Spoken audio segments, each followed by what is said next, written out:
Those who are worried the NHS will be sold off in a Brexit deal to Donald Trump are anti-trade.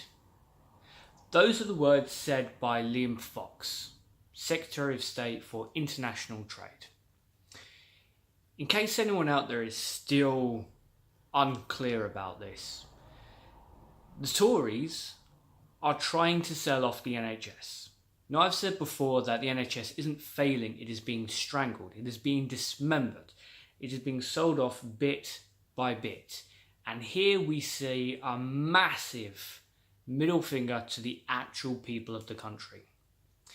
It's okay if you are a multi-millionaire. It's okay if, like Boris Johnson, for example, you took home £130 million last year for doing practically nothing.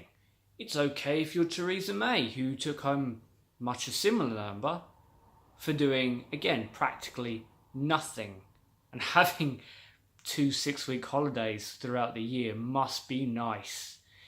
But for the rest of us who can't afford an extra £100, £200, £300 every single month for private healthcare, the national healthcare is fantastic.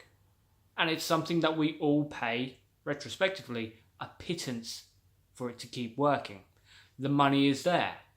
Unfortunately for the rest of us, Tories on both sides, whether they're in the Conservative Party or whether they're Blairites, do stand to make a massive profit by selling off the NHS, which is what they've been doing since the Conservatives took power, but even plans before this. Tony Blair himself will make money on selling the NHS because they have stocks and shares in private healthcare industry. The NHS is one of those things that needs to be protected at every single turning point because it is not failing. It is being strangled. It is being gutted. It is being dismembered and bit by bit sold off. Bit by bit, we lose more and more and more as multi-millionaires tell us that it's just a fantastical dream, a child's wish list to have an NHS that runs. Anti-trade to not want to sell off our NHS.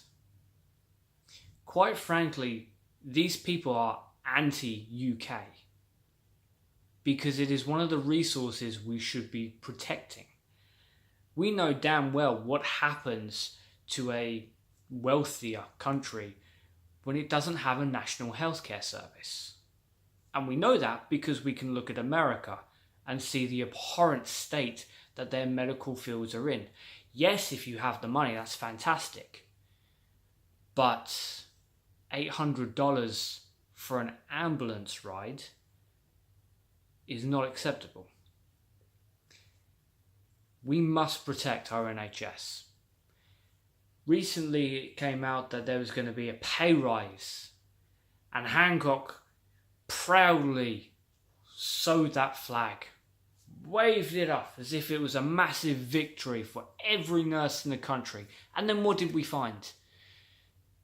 46p for nurses in a particular band and significantly less for everyone else. I've said it before, I'll say it again. We deserve better.